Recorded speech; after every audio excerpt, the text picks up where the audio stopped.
Operation সিঁদুরের প্রকোপে যখন পাকিস্তান নাস্তানাবুদ দিশেহারা, সেই সময়ে তাদেরই একটি প্রদেশ বেলুচিস্তানের জনগণ আনন্দে মাতোয়ারা। এর পিছনে প্রকৃত কারণটা কি? বেলুচিস্তানে বিগত বেশ কয়েক মাস ধরেই কি ঘটছে, কোন গোষ্ঠী কি করছে বা এগুলো ঘটাত, সেই সমস্ত বিষয় বিভিন্ন চ্যানেলের মাধ্যমে সেটা আপনারা আমার থেকে অনেক বেশি জানেন, তাই সেই সম্পর্কে আমার কিছু বলবার নেই। কিন্তু আমি আসলে আজকের এই প্রতিবেদনে আপনাদের বিস্তারিতভাবে জানাবো বেলুচিস্তানের এই আচরণের পিছনে যে প্রকৃত ইতিহাস, যা কোনো মিডিয়া বলে না, সেই গোপন কথা। মহাভারতের গান্ধার, সিন্ধু, সৌবীর, আরাট্টো প্রভৃতি অঞ্চল আজকের পাক আফগান সীমান্ত অঞ্চলে অবস্থিত। অর্থাৎ এই যে বেলুচিস্তান, সেখানে একসময় হিন্দু ধর্মের প্রাধান্য ছিল। যদিও হিন্দু ধর্মের বর্তমান যে রূপ, সেটা তখনও গড়ে ওঠেনি। বেলুচরা আসলে ইরানি আর্যদের একটি শাখা। আসলে এখানকার মানুষরা তখন ছিল জরাথুষ্টবাদী অগ্নি উপাসক। বেলুচিস্তানের নওয়াল এবং মেহেরগড় সভ্যতার খনন কার্যে যে বহু দেবদেবীর মূর্তির নির্দেশন পাওয়া গেছে, যাকে বলা হয় ধর্মীয় প্রত্নতত্ত্ব বা আর্কিওলজি অফ রিলিজিয়ন, সেইগুলোকে কেন্দ্র করে আগ্নেয় যুগ ও নবপাথরের যুগের ধর্মীয় চর্চা, দেবতার রূপ, পূজা প্রথা ইত্যাদি সম্পর্কে যে ধারণা পাওয়া যায়, তা হিন্দু সংস্কৃতির সাথে ওতপ্রোতভাবে জড়িত। বালুচিস্তান আসলে ভারতীয় সভ্যতার উত্তরাধিকারী। বালুচিস্তানি বহন করে ভারতের গান্ধার সভ্যতার সংস্কৃতি। হরপ্পার মেহেরগড়ের সভ্যতার ভূমি বালুচিস্তান। বৈদিক শক্তিপীঠ হিংজাল মায়ের ভূমি এই বালুচিস্তান।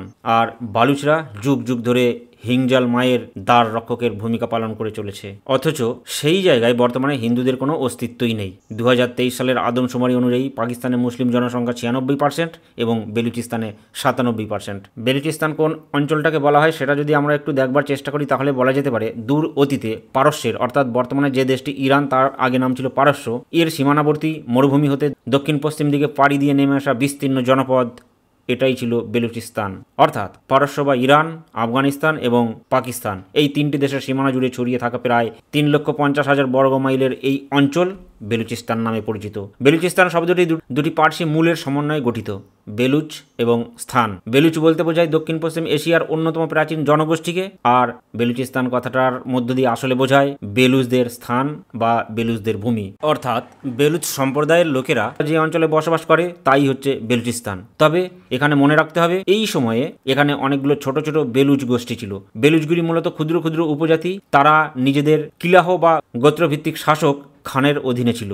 তবে আমরা যদি আর একটু ইতিহাসের পিছনের দিকে ফিরে যাই, তাহলে দেখা যায় খ্রিস্টপূর্ব 500 থেকে 300 সালে এই ভূখণ্ড গোদ্রাসিয়া নামে পরিচিত ছিল এবং এটি পারস্যের আর্চেমেনীয় সাম্রাজ্যের অংশ ছিল। বেলুচ জাতির উল্লেখ প্রথম মুঘল বা শাসানীয় যুগের স্তম্ভগাত্রে এবং মধ্যযুগীয় আরবি পার্সি ধর্মগ্রন্থে পাওয়া যায়। প্রাচীন পারস্যের ইতিহাসে এই অঞ্চলকে বেলুচ দেহ বা বালুচ দেহ নামে উল্লেখ করা হয়েছে। বেলুচিস্তান নাম অনেক পরের, মুঘল এবং ব্রিটিশরা দিয়েছে। এবার চলুন দেখে নিই এখানে মুসলমান প্রবেশের আগে, অর্থাৎ প্রাক ও ইসলামীয় যুগে বেলুচদের জীবনটা কেমন ছিল। তখন তারা জীবন কাটাতো পশুপালন করে এবং পশুপালনের সাথে তারা অল্প পরিমাণে কৃষিকাজ করত। তারা মূলত গম, জোয়ার, ছোলা এইগুলো উৎপাদন করত। মরুভূমির তীব্র গরম বা শীতের তীব্রতা, কখনো খরা, কখনো বন্যার তীব্র জলোচ্ছ্বাস তাদের নিত্য সঙ্গী ছিল। মাঝে মধ্যে পারস্যের সাম্রাজ্যের খরচায় নির্মিত করিডোরে বাণিজ্যের সূত্রপাত হলেও এই বেলুচ জনগণ সাধারণত স্বাধীন এবং স্বশাসিত থাকতে পছন্দ করত। গোত্রের সম্মতি ছাড়া কোনো সিদ্ধান্ত নেওয়া হতো না। তেমনি বেলুচরা নিজেদের বীরত্ব, সক্রিয় ভাষা সংস্কৃতি রক্ষায় খুবই দৃঢ়চেতা ছিল। বিদেশি শাসন কখনো তাদের জীবনে প্রবেশ করতে পারেনি এবং এরপরে এখানে ইসলামের আগমন ঘটে 8ম শতকে। আরব সেনাপতি মোহাম্মদ বিন কাসিম সিন্ধু জয়ের পরে সুলেমানি শাসনের হাত ধরে বেলুচিস্তানে ইসলামের প্রবেশ এবং ধাপে ধাপে এখানকার ছোট ছোট গোত্রের গোত্রীয় যারা প্রধান, অর্থাৎ রাজা, তারা ধর্ম পরিবর্তন করেন। মানে তাদের ইসলামীয় দাওয়াত দেওয়া হয় এবং এই দাওয়াত গ্রহণ করতে বাধ্য করা হয়, অর্থাৎ বেলুচরা মুসলমান হয়ে যায়। কিন্তু এখানে বিশেষভাবে উল্লেখযোগ্য, তারা কিন্তু তাদের গোষ্ঠীগত স্বাতন্ত্র্যতাকে সবসময় বজায় রাখবার চেষ্টা করতেন। এরপরে আসে ব্রিটিশ যুগ। 8শ শতকের দিকে দক্ষিণ পশ্চিম এশিয়ার রাজনৈতিক প্রেক্ষাপটে ব্যাপক পরিবর্তন ঘটে, সমস্ত কিছু পাল্টে যায়। সেখানে প্রবেশ করে ব্রিটিশ ইস্ট ইন্ডিয়া কোম্পানি। ভারতবর্ষের দক্ষিণ উপকূল দিয়ে প্রবেশ করলেও তারা আস্তে আস্তে সমগ্র উত্তর ভারত থেকে শুরু করে বর্তমানের পাকিস্তান, আফগানিস্তান ছাড়িয়ে বেলুচিস্তান পর্যন্ত তাদের অধিকার প্রতিষ্ঠা করে। 1876 সালে ব্রিটিশ গভর্নর জেনারেল লর্ড লিটনের নির্দেশে ইস্ট ইন্ডিয়া কোম্পানি তৎকালীন বেলুচের যে শাসক ছিল তার কাছে ব্রিটিশদের সাথে চুক্তিবদ্ধ হওয়ার জন্য প্রস্তাব রাখেন। তিনি বলে পাঠান, আপনারা স্বরাষ্ট্র বিষয়াদি চালান নিজেরা, আর বিদেশ নীতি ও প্রতিরক্ষা আমাদের হাতে ছেড়ে দিন। এই সময় ক্যালাট রাজ্য ছিল এই অঞ্চলের শক্তির মূল কেন্দ্র। এখানকার শাসক ছিলেন খানরা। এই খান হলো মূলত তুর্কি, মঙ্গল ও মধ্য এশিয়ার শাসকদের একটি উপাধি। চেঙ্গিস খান, কুবলাই খান এরা ইতিহাসের বিখ্যাত খান। ভারতীয় উপমহাদেশে বিশেষ করে পশ্চিম প্রান্তে বেলুচিস্তান, খাইবার পাখতুন, পাকিস্তানের বেলুচ বা পশতুন গোত্রীয় নেতারাও নিজেদের খান উপাধি ব্যবহার করতেন। এই খানেদের রাজত্বকে বলা হতো খান্ডম, অর্থাৎ খানের রাজত্ব। 1877 সালে এই খানেট অফ ক্যালাটের সাথে ব্রিটিশ ইস্ট ইন্ডিয়া কোম্পানির একটি চুক্তি স্বাক্ষরিত হয়, যা বেলুচিস্তান এগ্রিমেন্ট নামে পরিচিত। 1877 সালে এই চুক্তির মাধ্যমে ব্রিটিশরা খানেটের উপরে সুজেনিটি কায়েম করে। সুজেনিটি বলতে বোঝায় এমন একটি রাজনৈতিক ব্যবস্থা যেখানে এক রাষ্ট্র বা শক্তিধর সম্রাট বা কেন্দ্রীয় শক্তি অন্য একটি তুলনামূলক দুর্বল রাজ্যকে স্বাধীন রাখে, কিন্তু কিছু গুরুত্বপূর্ণ বিষয়ে বিশেষ করে বিদেশ নীতি এবং প্রতিরক্ষার ক্ষেত্রে নিয়ন্ত্রণ আরোপ করে। অর্থাৎ অন্তদেশীয় বা ইন্টারনাল অ্যাফেয়ার্সের ক্ষেত্রে স্থানীয় শাসক স্বাধীন থাকেন, কিন্তু বৈদেশিক সম্পর্ক বা সামরিক জোটে সংযুক্তির ক্ষেত্রে তাদের কোনো স্বাধীনতা থাকে না। সুজেনিটি মানে হলো এমন এক সম্পর্ক যেখানে একটি রাজ্য নিজের মতো চলে, কিন্তু কিছু গুরুত্বপূর্ণ বিষয়ে তার উপরে আরেকটি রাষ্ট্রের গুরুত্বপূর্ণ কর্তৃত্ব থাকে। এটা আধিপত্যমূলক সম্পর্ক, স্বাধীনতা নয়, আবার পুরোপুরি উপনিবেশ নয়। দীর্ঘদিন এইভাবে চলতে থাকে এবং ব্রিটিশদের হাত ধরে এখানে স্থানীয়ভাবে শিক্ষার বিস্তার ঘটে এবং অনেক উন্নয়নমূলক কাজকর্ম হতে থাকে। মোটামুটি বলা যেতে পারে এখানকার অর্থাৎ বেলুচিস্তানের খানেরা ব্রিটিশদের সাথে ওই চুক্তি করবার পরে ভালোই ছিলেন তাদের মতো করে। এরপরে 1947 সালের দেশভাগের সময় ঘনিয়ে আসে এবং এই সময়ে ক্যালাট আনুষ্ঠানিকভাবে স্বাধীন সার্বভৌম খান্ডাম হিসাবে নিজেকে ঘোষণা করে। অর্থাৎ তারা ব্রিটিশ ভারতের যে সমস্ত দেশীয় অঙ্গরাজ্যগুলো ছিল তাদেরই মতো নিজেদের স্বাধীন হিসাবে থাকবে বলে ঘোষণা করে। পাকিস্তান বা ভারত কারোর সাথেই তারা যোগ দেবে না বলে সিদ্ধান্ত নেয়। 1947 সালে খান অফ ক্যালাট ছিলেন মীর আহমেদ ইয়ার খান আহমেদজি। এই মীর আহমেদ ইয়ার খান তিনি 1933 খ্রিস্টাব্দ থেকে 1955 খ্রিস্টাব্দ পর্যন্ত খান অফ ক্যালাট ছিলেন। ইনি আহমেদজাই বংশের শাসক ছিলেন। এনার গোত্র ছিল ব্রাহই এবং বেলুচের মিশ্র গোত্র। তিনি ব্রিটিশরা যখন ভারত ছাড়েন তখন 1947 সালের 11ই আগস্ট ক্যালাটকে স্বাধীন সার্বভৌম রাজ্য হিসাবে ঘোষণা করেন। তবে পাকিস্তান সরকার শুরু থেকেই ক্যালাটকে যুক্ত করতে চায় তাদের সঙ্গে, কারণ এই অঞ্চলটি ছিল প্রাকৃতিক এবং খনিজ সম্পদে ভরপুর, সেটা জিন্না ভালো করেই জানতেন। তাই পাক সরকারের পক্ষ থেকে এখানে প্রতিনিধি দল পাঠানো হয়। এরা প্রস্তাব দেয় বেলুচিস্তানকে প্রদেশ বা রিয়েল হিসেবে পাকিস্তানের সঙ্গে যুক্ত করা হবে, বিনিময়ে বেলুচিস্তানের সব রকমের উন্নয়নের জন্য পাকিস্তান সরকার ভর্তুকি দেবে, রেল সড়ক যোগাযোগের মাধ্যমে বেলুচিস্তানে আধুনিকীকরণ ঘটানো হবে। তারা আরও বলে দুই সরকার একসঙ্গে 8 বছর পর্যন্ত প্রশাসন দেখবে, তারপর গণভোটের মাধ্যমে অধিবাসীরা সিদ্ধান্ত নেবে তারা পাকিস্তানের সঙ্গে থাকবে কি থাকবে না। তবে এই সময় বেলুচিস্তানের খানেরা দুটো গোষ্ঠীতে বিভক্ত হয়ে পড়েন এবং তারা কোনো মতানৈক্যে পৌঁছাতে পারেন না। একদল মনে করেন যে পাকিস্তানের সাথে যোগ দেওয়া উচিত, তার ফলে তাদের উন্নয়ন হবে।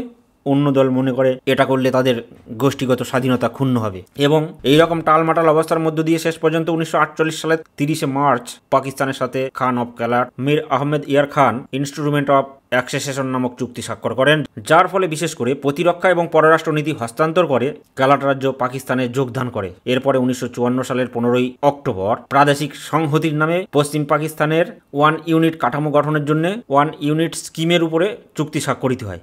এর উদ্দেশ্য ছিল প্রশাসনিক সংহতি এবং রাজনৈতিক শক্তির সমবন্টন, তবে বাস্তবে কিন্তু সেটা হয়নি। 1954 সালে পাকিস্তান সরকারের পররাষ্ট্র মন্ত্রক থেকে বিশেষ ইন্টিগ্রেশন কমিটি গঠন করা হয়, যার নেতৃত্বে ছিলেন উপসচিব মোক্তার উদ্দিন হোসেন। ইনি বেলুচদের পাকিস্তানের সাথে যুক্ত হবার জন্য বেশ কিছু সুযোগ সুবিধা দানের কথা বলেন। যেমন প্রথমত রাজনৈতিক প্রতিনিধি হিসেবে তাদের সংসদে আসন দেওয়া হবে, দ্বিতীয়ত তাদের অঞ্চলের উন্নয়নের জন্য ফেডারেল তহবিল বরাদ্দ করা হবে, তৃতীয়ত সামরিক প্রশিক্ষণের ব্যবস্থা করা হবে এবং আইনের বাস্তবায়ন করা হবে, অর্থাৎ আইনের শাসন প্রতিষ্ঠা করা হবে, চতুর্থত স্থানীয় প্রতিষ্ঠান যেমন ম্যাজিস্ট্রেসি এবং পুলিশ তাদের দায়িত্বে থাকবে, অর্থাৎ তারা এদের বা স্থানীয় প্রশাসনকে নিজেদের মতো পরিচালনা করতে পারবে। মুরাদ আলী খান দেখলেন বাণিজ্য যোগাযোগ ব্যবস্থা আরও সামাজিক উন্নয়নের বিনিময়ে যদি তিনি পাকিস্তানে যোগ দেন তবে গোত্রের জন্য তা খুবই ভালো হবে, কারণ পাকিস্তান তখনই আধুনিক শিক্ষা প্রতিষ্ঠান, সড়ক এবং হাসপাতাল নির্মাণের ব্যাপারে উদ্দীপনা দেখাচ্ছিল। তাই 1954 সালের মার্চ মাসে তিনি অর্থাৎ মুরাদ আলী খান আনুষ্ঠানিক চুক্তি স্বাক্ষর করলেন, যেখানে স্পষ্টভাবে বলা ছিল প্রাদেশিক আইনসভায় আমার প্রতিনিধি আসন রাখবেন আর কেন্দ্রীয় সরকারের সঙ্গে সমন্বিত উন্নয়ন কৌশল বাস্তবায়ন করব। এইভাবে মুরাদ আলী খানের নেতৃত্বে 1956 সালে বেলুচিস্তান প্রদেশ পাকিস্তান ফেডারেশনের অন্তর্ভুক্ত হলো। আইনসভার ভোটে পুরোদমে পাশ করে সংবিধানে যোগদান করানো হলো। সংবিধানে আর্টিকেল 204 সংযোজন করা হলো, যেখানে বলা হলো বেলুচদের নিজস্ব গোত্রীয় আইন ও ইসলামীয় শরীয়তের মধ্যেও ফেডারেল আইনের সাথেই সামঞ্জস্য রাখতে হবে। আর্টিকেল 205-এ বলা হলো শিক্ষা, স্বাস্থ্য, যোগাযোগের খাতে ফেডারেল অর্থ বরাদ্দ করবে, অর্থাৎ সামগ্রিকভাবে বেলুচিস্তানের সমস্ত রকমের উন্নয়নের দায়িত্ব পাকিস্তান সরকার তখন নিয়েছিল। কিন্তু এত সমস্ত প্রতিশ্রুতির মধ্যেও মোরাদ আলী খানের ভাই রফিউল খান তিনি কিন্তু পাকিস্তানের কথায় রাজি হননি। তিনি স্বতন্ত্র থাকতে চান এবং তখন থেকেই তিনি গোপনে নির্জন শিবির গঠন করে বালুচ স্বাধীনতা আন্দোলনের সঙ্গে সংযুক্ত হন। তার ফলে কেন্দ্রীয় সরকার সেনাবাহিনীর সাথে সমন্বয় করে অবশেষে এই রফিউল খানকে বিদেশে নির্বাসন দিয়েছিলেন। অর্থাৎ প্রথম থেকেই পাকিস্তানের সাথে একটা দ্বন্দ্বের সম্পর্ক তৈরি হয়েছিল। এরপরে যত দিন যেতে থাকে অজস্র কারণ বেরিয়ে আসতে থাকে, যার থেকে বেলুচিস্তানের লোকেরা বুঝতে পারে তারা আসলে পাকিস্তানের দ্বারা প্রতারিত হয়েছে। এবার চলুন আমরা দেখে নেব মূলত বেলুচিস্তানের লোকেদের পাকিস্তানের উপরে ক্ষোভের কারণগুলো কি এবং এর পিছনে কোনো সারবত্তা আছে কি নেই। প্রথমেই বলা যায় ভাষা এবং সংস্কৃতিগত বিরোধ। আসলে বেলুচরা জাতিগত ও ভাষাগতভাবে ইরানি শাখাভুক্ত। তাদের নিজস্ব বেলুচি ভাষা যা ইরানি উপশ্রেণীর, কিন্তু পাকিস্তান রাষ্ট্রীয় ভাষা হিসেবে প্রথমে উর্দু এবং পরে ইংরেজিকে স্বীকৃতি দেয়। বেলুচ ভাষা অবহেলিত হয় এবং এর ফলে তারা শিক্ষায় পিছিয়ে পড়তে থাকে। এবং আর্টিকেল 204-এ বেলুচদের নিজস্ব গোত্রীয় আইন ও ইসলামী শরীয়তের মধ্যেও ফেডারেল আইনের সাথে সামঞ্জস্য রাখতে হবে বলে উল্লেখ ছিল। ফলে তুম্মান, উর্দু, মাররি, বুক্তি ইত্যাদি শক্তিশালী গোত্রের লোকেরা তাদের গোত্রীয় আইন বলবৎ রাখতে চায়। ফলে আধুনিক সাংবিধানিক আইনের সাথে তাদের দ্বন্দ্ব সৃষ্টি হয়। এছাড়া জাতীয় পাঠ্যক্রমে লোকসঙ্গীত, নৃত্য, বেলুচি পোশাক, নওরোজ এইগুলোকে গুরুত্ব দেওয়া হয়নি, যার ফলে বেলুচদের অন্তরের মধ্যে ক্ষোভ সঞ্চারিত হতে থাকে। দ্বিতীয়ত যে কারণটার কথা বলা যায় সেটা হচ্ছে সবথেকে গুরুত্বপূর্ণ কারণ, প্রাকৃতিক সম্পদ এবং অর্থনৈতিক বৈষম্য। এই ক্ষেত্রে বলা যায় বেলুচিস্তান পাকিস্তানের বৃহত্তম প্রদেশ। আয়তনের দিক থেকে প্রায় পাকিস্তানের 44%, অথচ জনসংখ্যায় তারা সব থেকে কম, মাত্র 6%। কিন্তু এই প্রদেশটি গ্যাস, তামা, স্বর্ণ, কয়লা, লোহা, লিথিয়াম সহ অসংখ্য খনিজে সমৃদ্ধ। পাকিস্তান সরকার যখন বেলুচিস্তানকে পাকিস্তানের সাথে যোগদান করবার জন্য উৎসাহিত করেছিল তখন বলেছিল যে এই প্রদেশের উন্নয়নের জন্য তারা অর্থ বরাদ্দ করবে। কিন্তু বাস্তবে দেখা যাচ্ছে তারা উন্নয়নের জন্য অর্থ বরাদ্দ করা তো দূরের কথা, এখানকার সম্পদকে পাকিস্তানের অন্য অন্য প্রদেশের উন্নয়নে বেশি বেশি করে ব্যবহার করছেন। যেমন একটা উদাহরণ দিলেই বিষয়টা আপনারা বুঝতে পারবেন। প্রাকৃতিক গ্যাস এখানকার অন্যতম প্রধান খনিজ সম্পদ। 1952-54 সালে পাকিস্তানের সম্পূর্ণ প্রাকৃতিক গ্যাসের মধ্যে মোট প্রাকৃতিক গ্যাস উত্তোলনের 40% উত্তোলিত হয়েছিল এই বেলুচিস্তান প্রদেশ থেকে, এবং তার বিনিময়ে তাদের রয়্যালটি দেওয়া হয়েছিল মাত্র 7%। যদিও বেলুচিস্তানের লোকেরা 20 থেকে 30% দাবি করেছিল, কিন্তু সেটা দেওয়া তো দূরের কথা, তাদের এই যে 7% সেটাও দিতে পাকিস্তান সরকার অনেক সময়ই প্রচণ্ড দেরি করে থাকে বলে তাদের ক্ষোভ। তাই তারা বলেন যে আমাদের ভূমি থেকে সম্পদ যায়, বিনিময়ে আসে না জল, গ্যাস বা রাস্তা বা চাকরি, অর্থাৎ তারা সমস্ত দিক থেকে বঞ্চিত হয়, এটাই তাদের মূল বক্তব্য।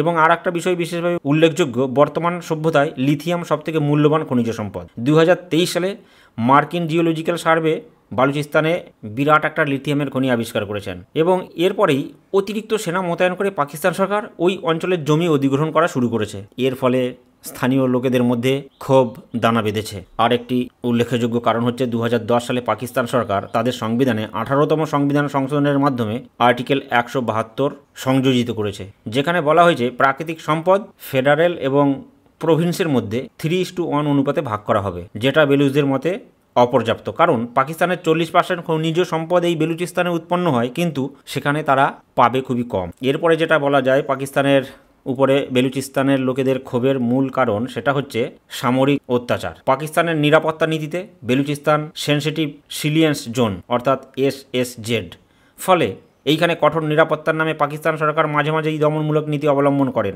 যার প্রতিক্রিয়াস্বরূপ 1948 সালের পরের থেকে বর্তমান সময় পর্যন্ত 5 বার বড় রকমের গণবিক্ষোভ সংগঠিত হয়েছে। এবং এখানকার লোকেদের উপরে নজরদারি করবার জন্য খুজদার, বিসি, কোয়েটা ইত্যাদি জায়গায় অতিরিক্ত সেনাঘাঁটি স্থাপন করা হয়েছে। এবং হিউম্যান রাইটস কমিশন ও অ্যামনেস্টির রিপোর্ট বলছে কয়েক হাজার বেলুচিস্তানি নাগরিক গুপ্ত হেফাজতে অদৃষ্ট হয়ে গেছেন, যাদের কোনো সন্ধান নেই। এবং সেই ক্ষেত্রে গোত্র দেখে দেখে অভিযানের অভিযোগ আছে, অর্থাৎ যে গোত্রের লোকেরা বেশি স্বাধীনতাকামী তাদের উপরে বেশি অত্যাচার করা হয়েছে বলে তারা মনে করেন বা প্রমাণও দেন। এরপরে আরেকটি গুরুত্বপূর্ণ কারণ হচ্ছে চীন পাকিস্তান ইকোনমিক করিডোর বা EPCS প্রজেক্ট, যে প্রজেক্টটি 62 বিলিয়ন মার্কিন ডলারের উপরে, এবং ওই টাকা দিয়ে বেলুচিস্তানের গোয়াদায় একটি বিরাট বন্দর এবং মকরান কোস্টাল হাইওয়ে নির্মাণ করা হয়েছে।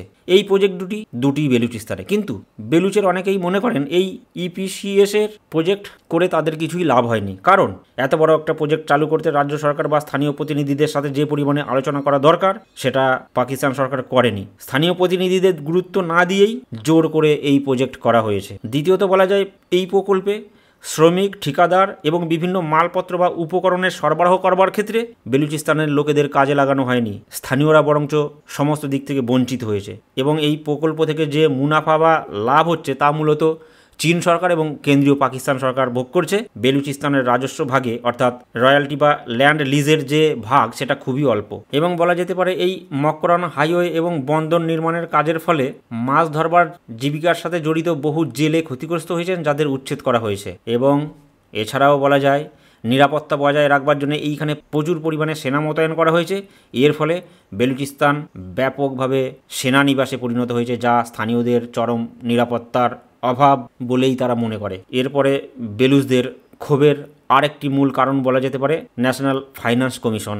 এই ন্যাশনাল ফাইন্যান্স কমিশন বা এনএফসি এর মূল ভূমিকা হলো পাকিস্তানের কেন্দ্রীয় সরকার এবং 4টি প্রদেশের যথা পাঞ্জাব, সিন্ধু, খাইবার পাখতুনখোয়া এবং বেলুচিস্তানের মধ্যে রাজস্ব আয় বিতরণকারী একটি নিরপেক্ষ শরিক গঠন করা। ন্যাশনাল ফাইন্যান্স কমিশনের উপর বেলুচদের ক্ষোভ প্রথম থেকেই, কারণ বেলুচিস্তান পাকিস্তানের ভৌগোলিকভাবে সবচেয়ে বড় প্রদেশ হলেও এনএফএসসি এর যে সূত্র অনুযায়ী অর্থ বন্টন করার সিদ্ধান্ত তারা নিয়েছে তাতে বেলুচিস্তানের লোকেরা বঞ্চিত হচ্ছে, কারণ এই ক্ষেত্রে তারা রেভিনিউ খুব কম পায়। কারণ এনএফএসসি জনসংখ্যার হারের উপরে নির্ভর করে রেভিনিউ দেয়। যেহেতু বেলুচিস্তানের জনসংখ্যা সব থেকে কম, তাই তারা কম রেভিনিউ পায়। শুধু তাই নয়, বেলুচিস্তানের যে বিস্তীর্ণ তেল এবং গ্যাস সম্পদ রয়েছে তার থেকে যে আয় হয়, কেন্দ্রীয় সরকার সেই আয়ের বেশিরভাগটাই নিজেদের তহবিল এবং অন্যান্য তহবিলের সাথে মিশিয়ে দেয়, যার জন্য বেলুচদের অন্তরে ক্ষোভ দীর্ঘদিনের। এছাড়া বলা যায় এনএফএসসিতে বারবার বদল আনা হয় এবং এই বদল এনে তাদের পার্সেন্টেজ বারবার কমিয়ে দেওয়া হয়, যার ফলে বেলুচদের মধ্যে গভীর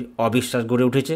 তারা মনে করেন ফেডারেল কাঠামোই তাদের উন্নয়নের পথে মূলত বাধা। ফেডারেল কাঠামো মানে আসলে পাকিস্তানের সাথে সংযুক্ত হওয়া। এছাড়া বেলুচদের সাথে পাকিস্তান আন্তর্জাতিক চক্রান্ত করে, যেমন বিদেশি সাংবাদিকদের এখানে প্রবেশ করতে দেওয়া হয় না, যাতে তারা এই ধরনের খবর বিশ্ববাসীর কাছে নিয়ে যেতে পারে, এবং লোকালি ইন্টারনেট পরিষেবাও বন্ধ করে রাখা হয়। এবং পাকিস্তানের যে সমস্ত জায়গায় বিদেশি রয়েছে তারা বেলুচদের বিরুদ্ধে অপপ্রচার করে। অর্থাৎ যখন পাকিস্তান সরকার বেলুচিস্তানকে পাকিস্তানের সাথে সংযুক্ত করেছিল তখন তাদের প্রতিশ্রুতির মূলেই ছিল সেখানকার উন্নয়ন, কিন্তু বাস্তবে দেখা যাচ্ছে যে তাদের কোনো রকম উন্নয়ন পাকিস্তান সরকার করবার জন্য তো সদিচ্ছা দেখায়নি, বরঞ্চ বলা যেতে পারে তাদের খনিজ সম্পদ, প্রাকৃতিক সম্পদকে শোষণ করে নিজেদের উন্নয়ন ঘটিয়েছে বা নিজেরা সমৃদ্ধ হচ্ছে। তাই বেলুচিস্তানের লোকেরা পাকিস্তানের উপরে প্রথম থেকে ক্ষুব্ধ ছিল এবং তাদের এই ক্ষোভ দীর্ঘদিন থেকে জমতে তাদের স্বাধীনতার স্পৃহাকে বাড়িয়ে তুলেছে এবং শেষ পর্যন্ত তারা স্বাধীনতা ঘোষণা করেছে।